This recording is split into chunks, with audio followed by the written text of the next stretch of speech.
Hello and welcome to the next episode of Cylinder Radio. I am your host, Will Roosh, high school teacher, trying to look at different perspectives on all kinds of controversial issues and things like that. And today, it is a controversial issue within education and I think in our society now about making excuses.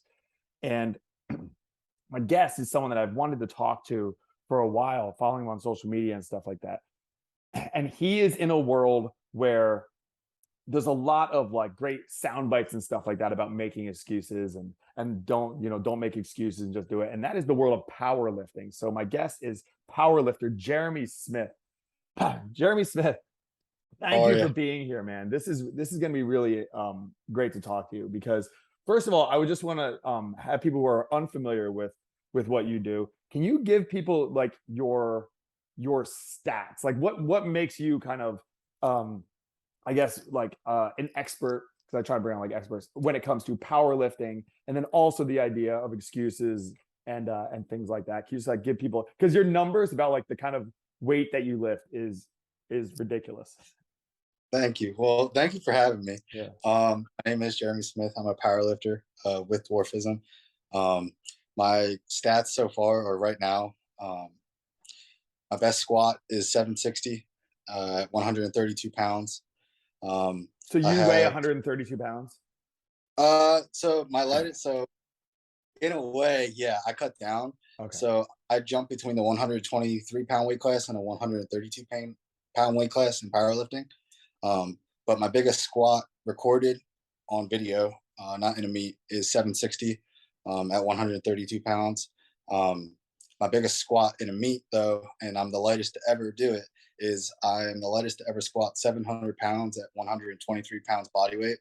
And at the same time, in the same meet, I bench pressed 500 pounds at 123 pounds body weight. And then my best deadlift is 315, but my grip sucks and I have fat and chubby hands. So. Okay, so you're talking about squatting 700 pounds when you're 123. Like it's like 5 times your body weight. That's something like, right. So I guess the first thing is, you said you have dwarfism. Like this is something where I think like, people are, I cover like all kinds of topics on here, whether it's like, I talk about race and I talk about transgender. So I cover like abortion, like all kinds of like everything that gets people fired up. So when it comes to like the dwarf community, like, what is like the common thing? Because there's all the different phrases that like little person is like, I don't know how much you get caught up in that, but you are a part and a representative of like that community, whether you like it or not. For me personally, like I grew up, I went to the LPA conventions, and the LPA conventions are Little People of America. So they have them once every year. And it jumps from city to city each year. But when I was growing up and going to these conventions, they preached that, the word midget was unacceptable, and they want the word dwarf or little person to be used. And, there's those people who want that word to be used, and then there's other people who don't care, and they don't care if you call them midget or not or what have you. But for me personally, I'm like, what are we preaching or what are we teaching? It's like, we're people.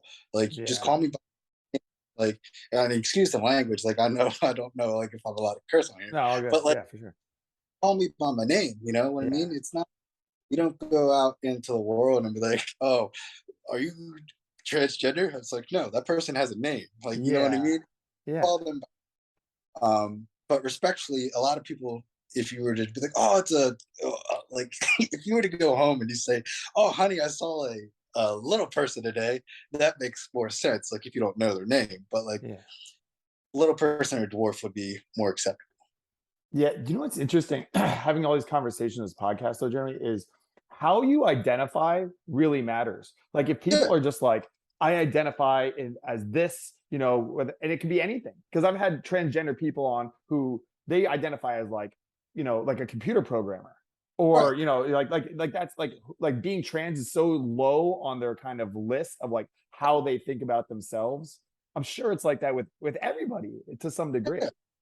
Yeah. So being how tall are you? I'm 4'6". Okay, but so being 4'6" and built the way that you are, what there's are there some advantages? Because I can't imagine that there's anyone. I mean, is there anyone who's 130 pounds that can squat even close to what you do? I mean, are you like way ahead of everyone else? Well, you know, that's the sport. Like that's why I loved powerlifting. The Yeah. records that one of the records I broke, the squat at 123 pounds. I believe at the time a another dwarf set it back in like 1999, Hmm. but he was in Switzerland.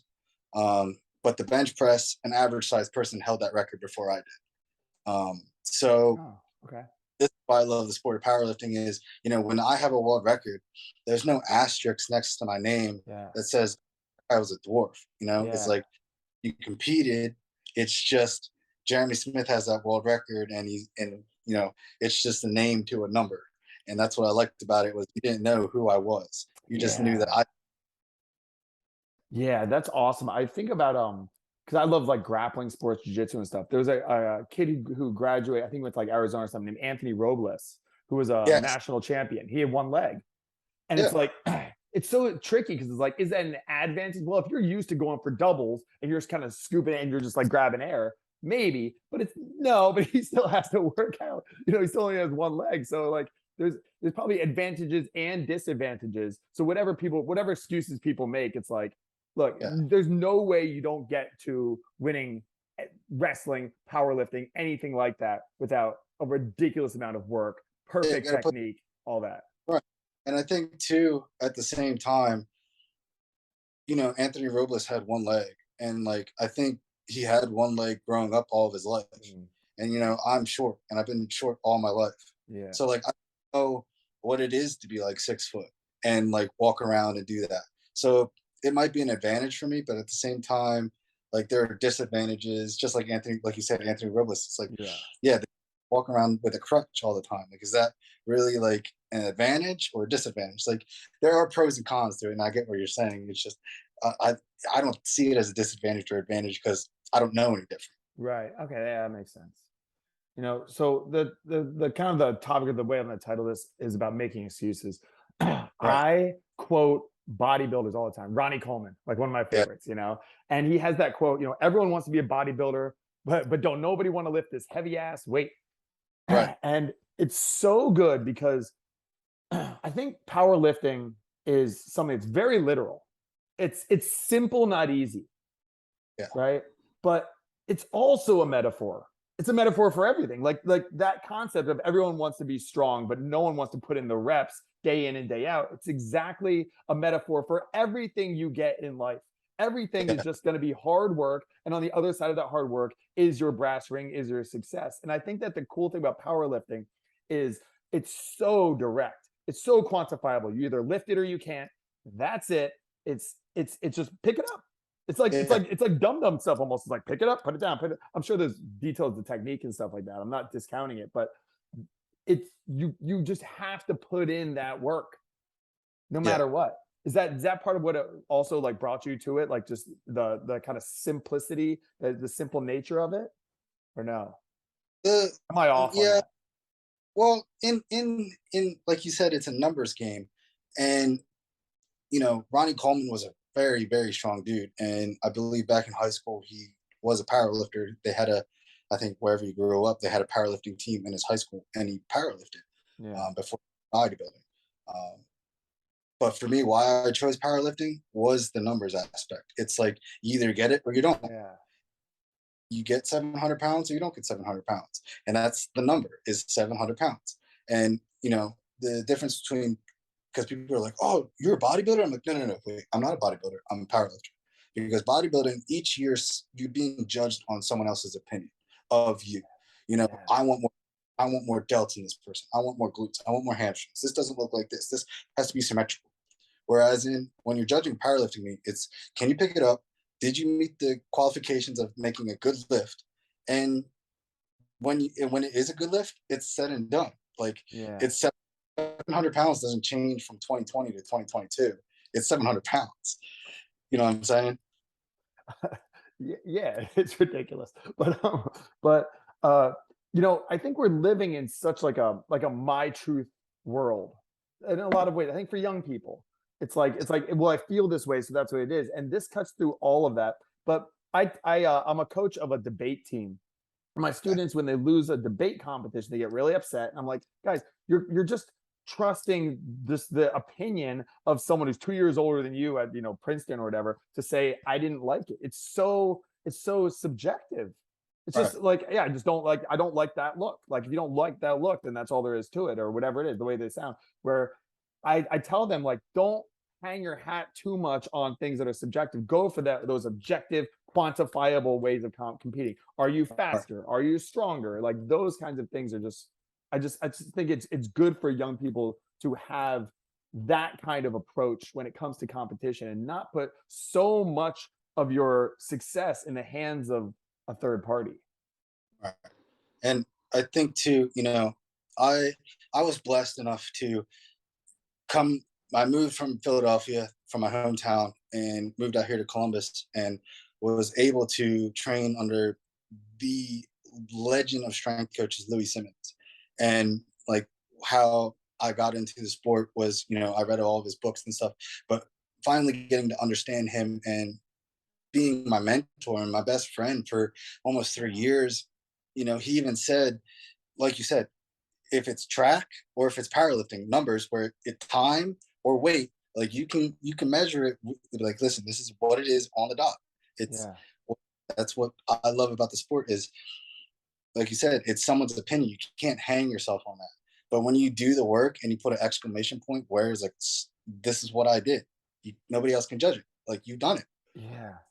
Yeah, I mean, for people that don't know, and I don't know much about this, but like I Yeah. know that Westside Barbell and Lou Simmons and I mean created the reverse hyper. Like, I mean, it is truly legendary as like the mecca for powerlifting gyms. And it's just in like a small area of Ohio, right? I mean, it's what is it about Westside Barbell that has this legendary status? And do you think that you would be where you're at without that, or did you need that team to kind of bring out the absolute best in you? So, like, Westside is known for countless world records, over 150 by now, over 150 all-time world records. It is the most elite of the elite gyms you can go to. Louis Simmons is the most well knowledge strength coach that there is. He's helped countless NFL teams, countless, you know, Olympic teams get better in, like I said, track and powerlifting and, dabbling in mixed martial arts. So it's a very elite gym. Um, to answer the question, if I got to where I needed to be because of Westside, yes and no. Um, I've read so many books on Lou and Westside and the conjugate method. It boosted me, right? It got me started, and I set a raw world record at 551 raw squat, um, and it kept training. Um, but I believe that I wasn't good enough at the time to even be accepted into Westside. So they reached out to me and they're like, "Hey, you should come train here." And I'm like, "All right, cool." And I went to train there, and I give a lot of the credit to how strong I am to Louis. Um, and do I think I would have got to where I've gotten? No. But would I have made progress since that 551 squat? Yeah, but I don't think it would have been as dramatic and as um, high up. I guess you could say scratching the ceiling of like who else is going to do that within the next 10 years is credited to him. Yeah. So blessed to have known him and got to train under him for the time that he was here. Yeah, he just recently passed, right? Like this year or something? Oh, he passed on March 24th. So Yeah. Um so when I was a kid, I was like physically pretty weak. Like I was very like ectomorph, tall, skinny kid. And I did karate, but like anyone on the football team would have just broken me in half. Like um And so when I got older, I didn't want to be like physically weak and I didn't want to be so easily intimidated. So that's why I got into better martial arts, jujitsu, kickboxing, stuff like that. Do you think that like, and also like I'm doing this podcast and stuff because I try to be so open minded because I was very closed off to like education and other points of view and perspectives until like I just my world opened up to like moving out to California, all kinds of new stuff.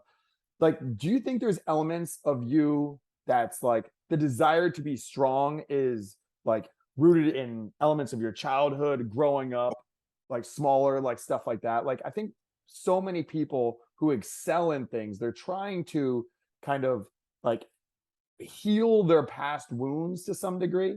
I know I do that. I think that there's a lot of like super high performers. They're doing it to like prove something to their dad, or there's like those kinds of like pathways. Do you have some of that where this is like, I don't want to be the person I was, or I didn't like the feeling that I was when I was younger, so I'm trying to outdo that, or is that too like up here? Well, like this is gonna be like more or less a very complex way of explaining it. Um, you know, being different, you're gonna be bullied. And like growing up, I was bullied. Like there were some terrible things that happened to me that like I don't go to guidance counselors about. Like the way I was raised, my family is like you're a man, like you deal with that. Like you can go like just that blue collar mentality of all right, suck it up, go to the next day. And I found the sport of wrestling. And at that time, it helped me escape like after school of like being bullied and you're just in this wrestling room with your coach and all your other wrestling partners and your teammates and you're wrestling and you could take out that anger. um wrestling for me only lasts so long. I'm not going to be an Olympic trials athlete. Like I'm 4'6". If I went up against Thomas Gilman, I would get my head ripped off. Like, you know, so luckily I found the sport of lifting, which kind of transitioned like, listen, still take this focus of, all right, I need an outlet because of all these terrible things that have happened to me. And I can escape and be present with myself.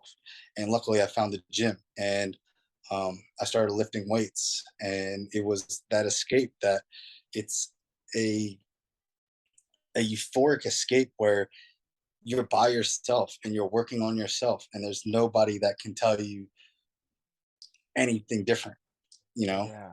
And you put, just like you said in jujitsu, it's like when you put that time and effort into yourself, it gives you more self confidence. It gives you all these things that you could lose a family member. You could lose something terrible could happen to you, but go away and just escape. It's like that's why I love individual sports. Mhm. It's just that escape, and yeah, it's kind of hard to explain in a way, but I try to do the best I could. Yeah. No, that makes sense. Here's the thing though. I used to use the phrase all the time, hurt people hurt people. So you look at like, bad guys, villains, people out there, Right. doing terrible stuff. Like, well, they were probably abused themselves. They were put in a terrible situation. But then I'm always challenging my kind of perspectives on things. Someone brought it to my attention, like, no, that's bullshit because there's also hurt people that do that go the other way. Like you were bullied, people were bullied, I was bullied, a lot of people were bullied for a whole bunch of different reasons.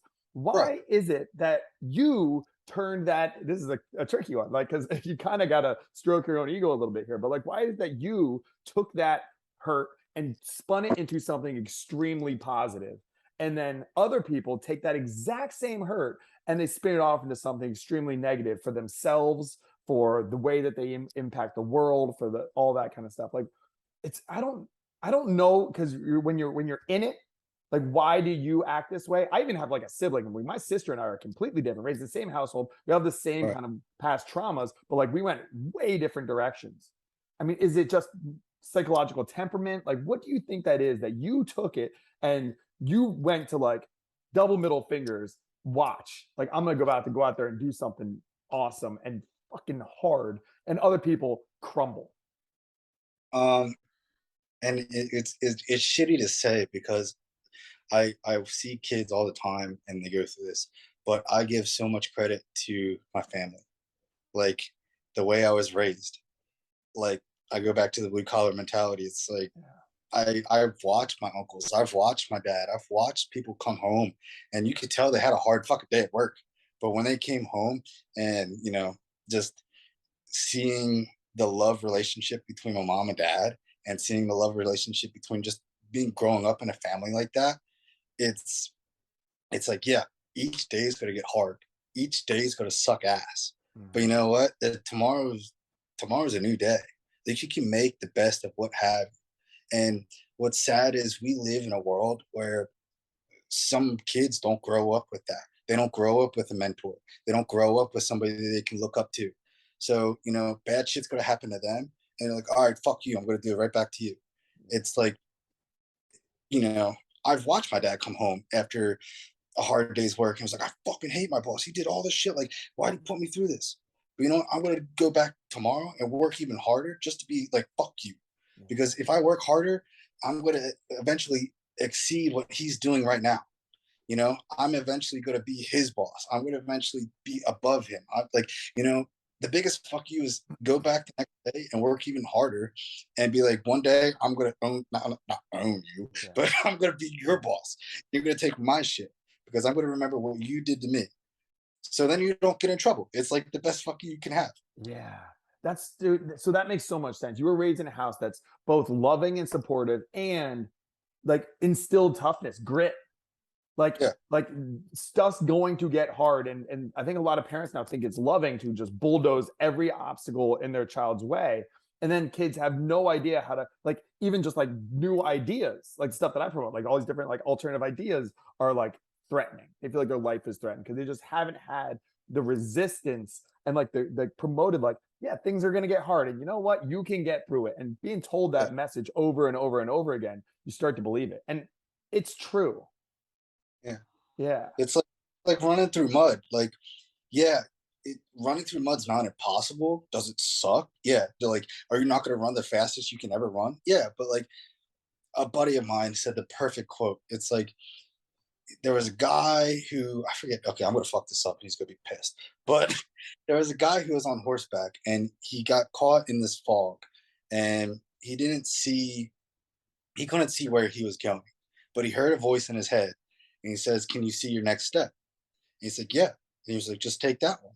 And then when you're done with that step, you'll be able to see your next step and take your next step and take your next step and take your next step.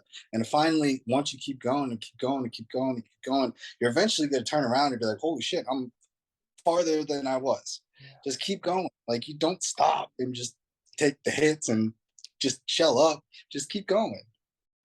Yeah, I mean that's exactly why I wanted to bring you on and have this conversation because that's the message that seems so cliche because everyone says it on social media, but it just rings different from people who walk the walk. You know, I love Jocko Willink, obviously David Oh, Goggins, those maniacs. You know what I mean? It's just like every day it's Jocko's watch, and every day it's Goggins out there running. It's like like it just hits different. Hearing you talk about that is just like, yeah, like there's this constant theme of people who have done very difficult or nearly impossible things that they have this mentality and it's hard for me sitting in front of my classroom or now with these like channels to try and instill that in people. Like I want to take that mentality that you grew up with that all of these savages have and put it in everybody, every 16-year-old girl that's up against these crazy challenges about like feeling insecure with their body or whatever it is like like go out there,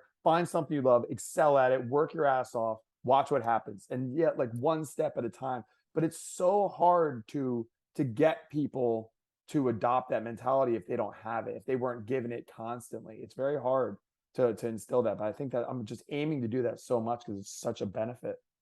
and I think too, like how I said, just take one step at a time. Like, and you can even break it down to this so it's even more, you can connect it better. It's like, the first thing you do in the morning is you wake up and like get out of bed. Like if you don't want to be get like you can sit there and you're like, I don't want to do this. I'm going to hit the alarm. I don't want to go to here. I don't want to do this. It's like, all right, well, just what's the first thing that you have control of? Your body. Get out of Mhm. bed. Get to the next point. All right, go take a shower. Go brush your teeth. All right, are you good? All right, next, what do we got to do? Just go to school, go to work, go to here.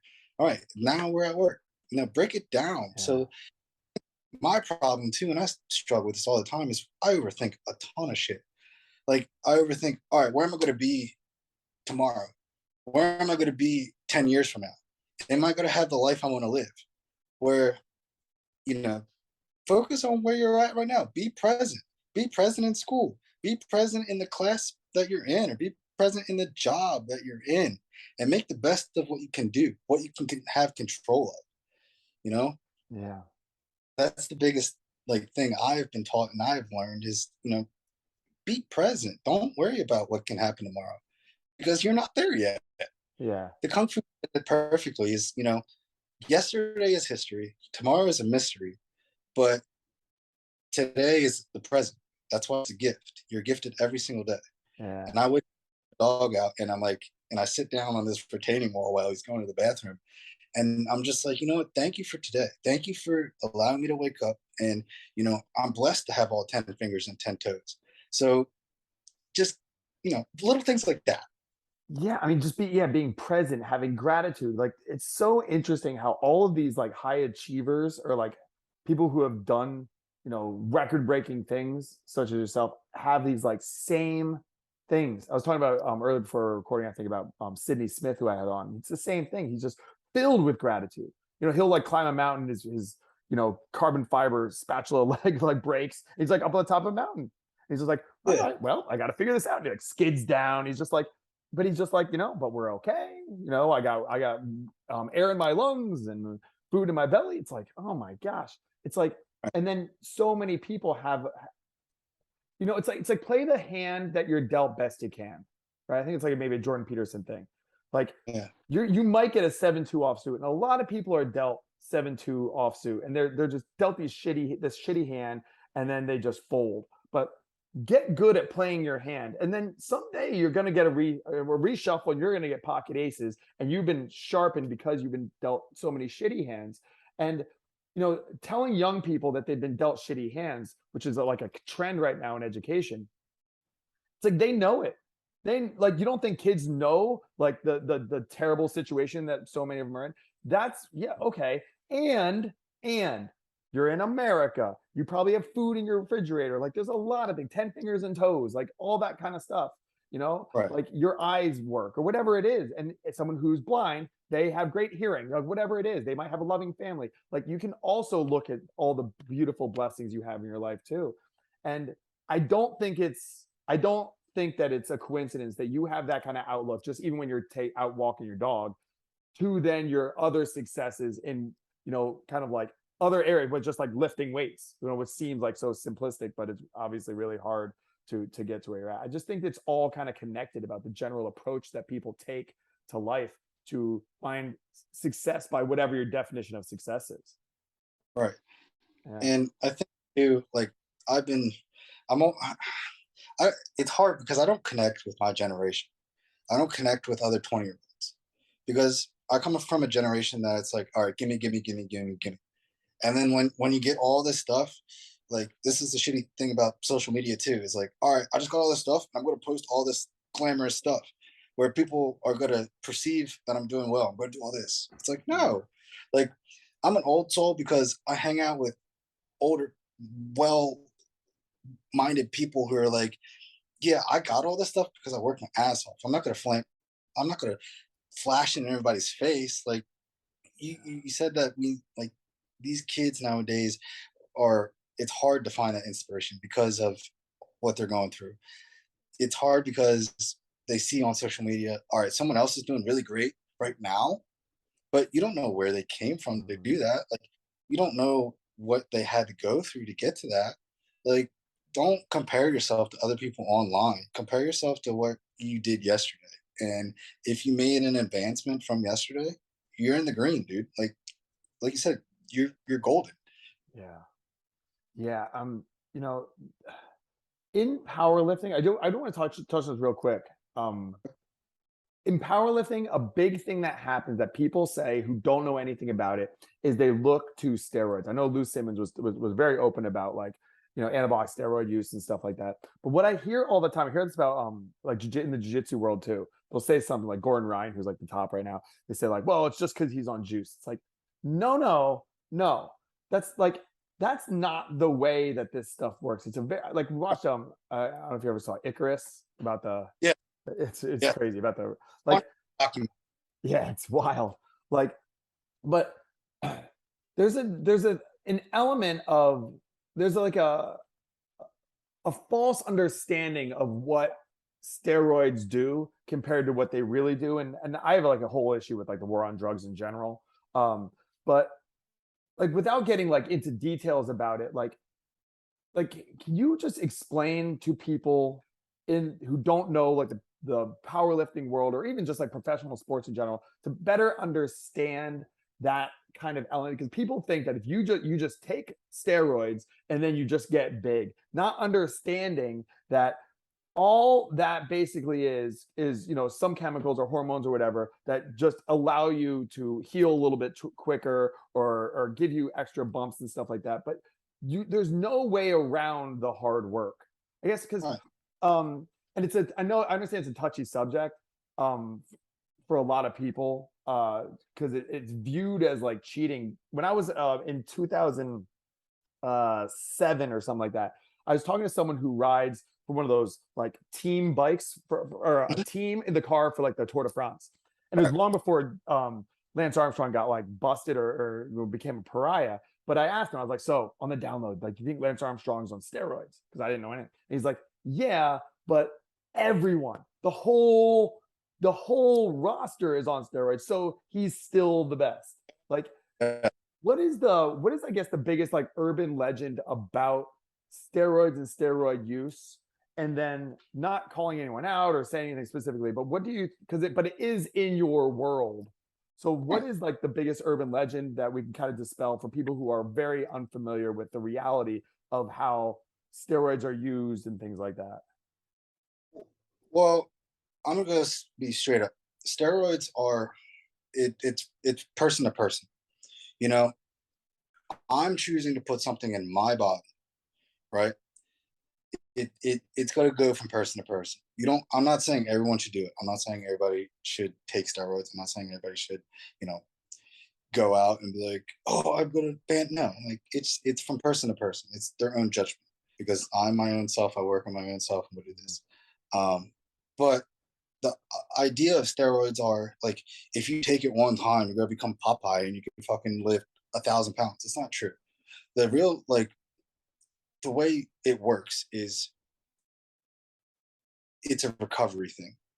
You're able to recover faster in order to increase your work capacity. And when you increase your work capacity, which means you got to put in the fucking work, it means you can work more. So it allows you to work more. If you don't fucking put in the work and you just take it, you are just going to actually become fat because you're taking stuff in order for you to increase your work capacity. But if you don't increase your work capacity, you ain't going to get shit out of it. Mm. So it's something where, like you said, everybody else is doing it. And if everybody else is doing it and you want to be at the highest level of your game, you need to figure out a way to get to there just so you can compete with everybody else.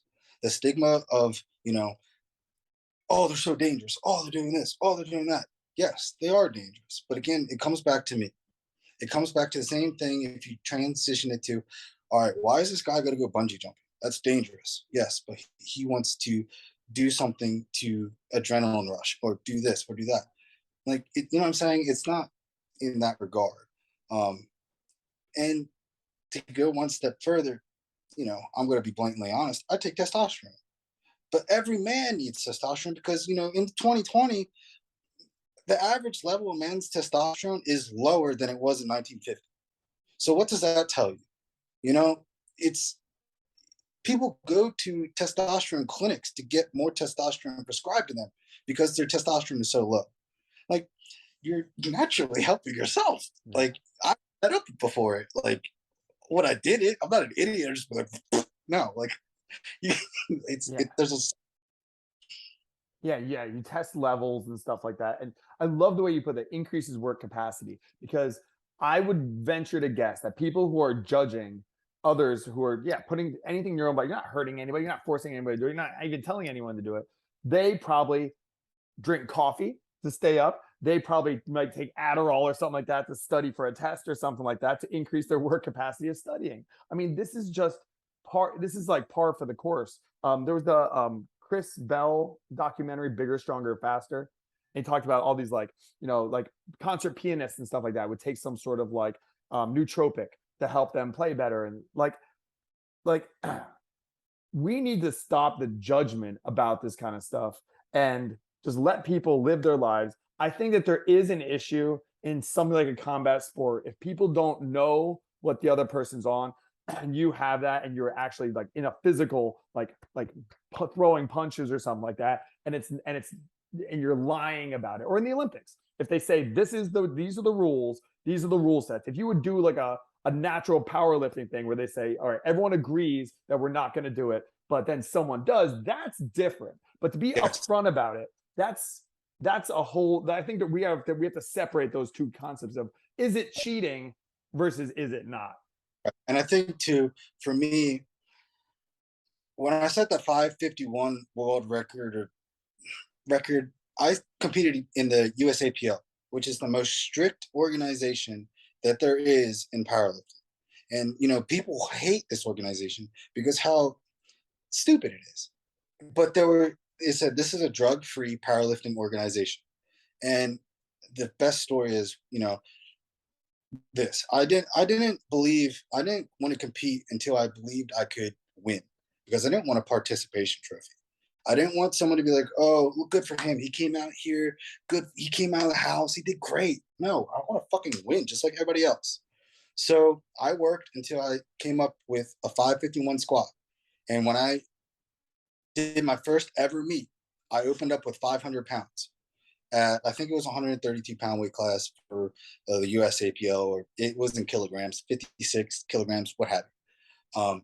But I weighed in, and I had to write down the number I wanted to open with in kilograms. And the guy was like, "Oh, this is in kilograms?" I'm like, "Yeah, dude, I'm not a fucking idiot. I know it's in kilograms."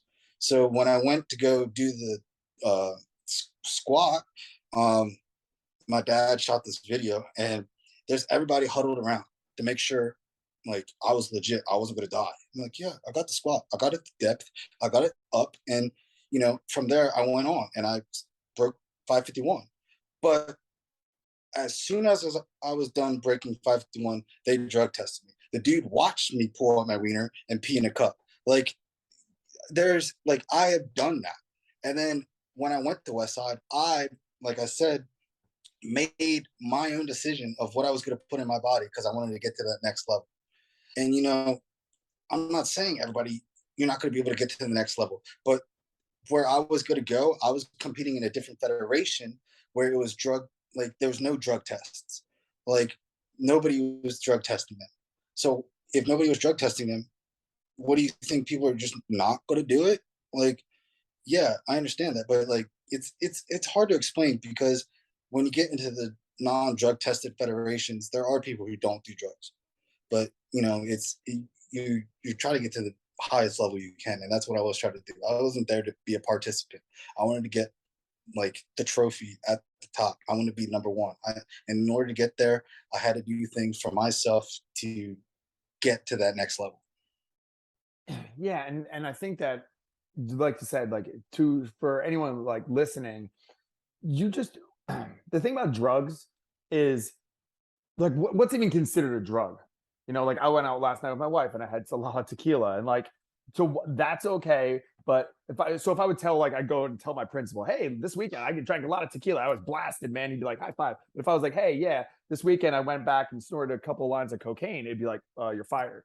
Like, so Right. it's not because of just something like how dangerous it is and stuff like that, but there's an element of being cautious when you do dangerous things. Do dangerous things carefully, I Careful. guess. That's a quote I love. That's a Yeah. quote. You can't. You. I forget who said it. It was like, you can't monitor your kids and allow them to do dangerous things under their watchful eye, because you're just gonna baby them. You're just gonna put them in bubble wrap, and that's like, what kind of life is that if you don't learn how to fall down, scrape your knee, and get back up after it? Yeah. Like, I probably will have complications, but that's my problem. Like, that I put that upon myself, and when I get to that point, I'll learn from it. Yeah, I mean, there's a million different things that go wrong all the time in your life, but as long as you're doing it, you're trying to do it as safely as possible to still get it. Like, that's just what I would promote to my students when I talk to them about drugs and stuff. Like, guys, like, be very careful. if you're going to get something from somebody, you don't know where you're getting it from, and you need to test it. Like, I try not to just go down the just say no thing, because I just don't think that responds with teenagers. But if I say from a real point of concern, like, just be careful. Really, you don't want to get a drug that you don't want. Like, you want to know what's in it. And for stuff like testosterone, you can go to a doctor, get your levels tested. You can go about that in a very legitimate way. You can talk to experts, whatever it might be. So in closing, I do want to put it on you to pitch the benefits of lifting weights, not just exercise, but lifting weights, because I think a lot of people are self-conscious. I hear this from like teenage boys a lot. Is I say, like, we'll start going to the gym, and they're so self-conscious. They go, if I go to the gym and I can only lift like 5-pound weights, everyone's gonna make fun of me. And like I try to tell them, like, look, no one's looking at you. No one cares. Like, you think people care that much about how weak you are? They don't. Like, but it is intimidating to go into. If I walked in the Westside Barbell, like, I would be really intimidated. Like, it's just everyone there is so strong. They know what they're doing. What is like the pitch for young and old to get into lifting heavy things? And then what is the mindset I think you can provide for them to overcome that self-consciousness about, like, being the first time they will walk into a CrossFit gym, get a trainer, whatever it is, and to get over that element of, like, I'm weak, so I don't even want to try to go on the journey to become strong. It's a great thing, because like for me, I'm a very introvert. Like, I'm working like this. A couple years ago, I would say no to this podcast. Like, I want to have done this. Um, but for me, I started lifting in my basement as a kid. So like, I did it for my own personal benefit. Like, I didn't want to see anybody. I just wanted to make myself feel good and myself look good. There's always a good quote. It's like, I always want to look good naked. Like, that's like that's what I strive to do, is like, I want to go home and I want to look good in the mirror for myself and do this for myself. When I moved out to Columbus, and like you said, go to Westside, you are immediately hit by, holy shit, like, I'm not here, I'm not on anyone else's level. But when you put yourself in other people's shoes, you have to understand, these people aren't, they didn't just wake up one day and like like get to where they've gotten. Like, they started where you are going to start. And to be quite honest, when you're in the gym, nobody else is paying attention to you, because you're there to solely work on yourself. And when you're there to work on yourself, it's something like, you have horse blinders on. Like, just look at yourself in the mirror. Like, all right, what can I do? Can I make my biceps bigger? Can I do this? Can I do that? Can I do, like, you can make yourself feel good. But for the health benefits of going into the gym and lifting something, and if you have to start out at 5 pounds, you have to start out at 5 pounds, but you're starting. But the health benefits are, you're becoming stronger, you're becoming more mobile, you're becoming active. Like, so many people since 2020 have been sitting on their butts and not doing anything. Like, become active, learn how to become stronger. So then when you have to do something, um, like that would, and like, say, pick up a baby. Like, if you are an older woman and you have to pick up your child and you throw your back out, now you got to look at it. All right, oh, I'm going to be out of work. I'm going to be hurting during work, and I'm going to lose money out of it. It's like, well, you can also preactively or proactively go to the gym, work on deadlifting, working on strength and building your lower back and building things preemptively before these injuries happen. Because Yeah. ultimately, muscles are like, I don't know how you would say it. It's like the roots of a tree, like, or like the bark of a tree. It keeps everything protected. It keeps everything, where it needs to be. Like, if you're stronger and you have a larger muscle mass, your bones are going to be like well protected, if that makes sense. And I, I don't know, just the health benefits for me. It's hard to explain, because I just love lifting, and it goes to psychology too. It's like, when you lift, the endorphins in you are released, and it makes you feel good. It makes you it's just something. It's hard to explain. You just got to do it, and trust me, you just got to go. Just go, put on headphones, listen to whoever you need to listen to. Madonna, Black Eyed Peas, Rob Zombie, anybody. Just listen to whoever you love listening to, and pick up a weight. And I'm telling you, when you do that, you're gonna feel, and you're like, oh, this feels good. This is nice. And like you can jam to it. Like that's what I love doing. Yeah, it's good, man. I love watching the old Arnold Schwarzenegger pumping iron. He talks about coming in the gym because of his pump. It's so Yeah. ridiculous. But yeah, so you said something there that I just want to touch on, which is you can all weak people can just do weak. Strong people can be weak or strong. You have the option. You can always be weak. You can always like be soft, but you can't just become strong. It's like that. So to think that it's like that idea, that's another Jordan Peterson thing, I think, like to have a sword and keep it sheathed. You know, these guys that are pro MMA fighters and stuff like that, they can always be gentle, but they can Yes. also turn on that savage. Like you can probably like pick up something like a baby and they'll like be very gentle with the baby and stuff, and you can lift 700 pounds. Like that's I think important thing for people too is like you're not going to lose your softness. You're just going to add other options for how to get Right. through life. And the best quote, like I love it. It's on a T-shirt. Big is strong, or no, strong is. Fuck, I'm gonna fuck this up. Big ain't strong. Strong is strong. Like you could be as big as you want. You could be as tall as you want. It don't mean you're strong. When you're strong, you're strong. You know, you can see like if you walk in the grocery store, you see somebody like, all right, that guy's big. And you see somebody else, you're like, all right, that guy could probably move a house. Like Yeah, there's something different about it. for sure. Well, yeah, you're strong. um, Jeremy, thank you for coming on here, man. This was really great. I mean, I think it's a cool world. I've never gotten into the world. I mean, I lift, but like I did my max PR this week, and it was like I Right. did 225 bench, 225 squat, and then 295 deadlift, which was like big for me. You know, it was like big, but there's just always levels to the game. You know, there's Yes. just like this is wild. So I hope that people understand that like I said, it's about lifting heavy things and it's about the metaphor of lifting heavy things. Whatever heavy things is, you go through tragedies, you can handle them because you can handle just picking up this iron off the floor. Where can people follow your kind of journey? I mean, I found you on Instagram. Your Instagram's awesome. All the kinds of Thank like really cool inspirational stuff. And it's also like just ridiculous. Like it's just ridiculous watching like the kind of weight that you push around and stuff like that.